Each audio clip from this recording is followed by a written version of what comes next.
নওগাঁর মহাদেবপুরের নবম শ্রেণীর ছাত্রী সেতু খাতুন ১ বছর আগে বিয়ে হয় পাশের বদলগাছির রনির সঙ্গে।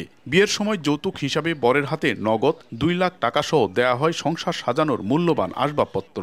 কিন্তু বছর পার না হতেই আরও টাকার জন্য তার উপর নির্মম নির্যাতন চালায় স্বামী। গত ৩ জুলাই সেতুকে হত্যা করে লাপাত্তা রনি ও তার পরিবার।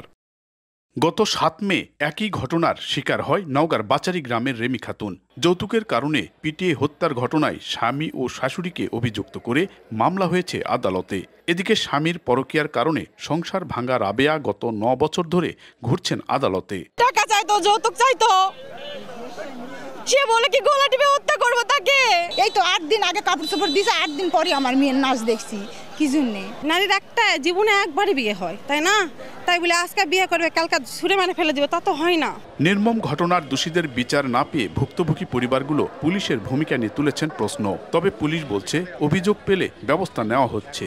আমরা প্রত্যেকটা ইস্যুকে কিন্তু সবচেয়ে বেশি প্রায়োরিটি দিয়ে অ্যাড্রেস করে থাকি।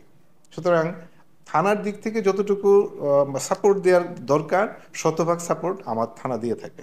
নারী নির্যাতন মামলায় বিচার প্রাপ্তিতে দীর্ঘসূত্রিতার কারণে ঘটনার প্রবাহ বাড়ছে বলে মনে করছেন মানবাধিকার কর্মীরা।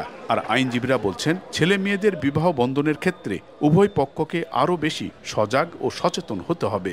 আইন শৃঙ্খলা যদি একটু সচেতন হতো এবং একটু এই আইনের যে সঠিক ব্যবহারটা প্রয়োগ করতো, তাহলে কিন্তু এই ঘটনাগুলো ঘটতো না বলে আমরা মনে করি। এই যে নির্যাতিতা বা ভুক্তভোগী নারী, তাদের সুষ্ঠু বিচার দিতে হলে মামলা গ্রহণ থেকে বিচার পর্যন্ত অভিজ্ঞ, দক্ষ, যোগ্য অফিসারদের নিয়োগ করা খুবই প্রয়োজন বলে আমি মনে করি।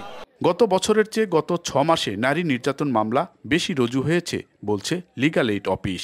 বিগত ২৪ সালের ৬ মাসের চেয়ে ২০২৫ সালের ৬ মাসে আমাদের আবেদন প্রাপ্তি, নিষ্পত্তি, অর্থ আদায় সবকিছুই বৃদ্ধি পেয়েছে। আইন শৃঙ্খলা বাহিনীর তথ্য বলছে গত ২ মাসে জেলায় যৌতুক সংক্রান্ত ঘটনায় ৩ নারীকে পিটিয়ে হত্যা করা হয়েছে।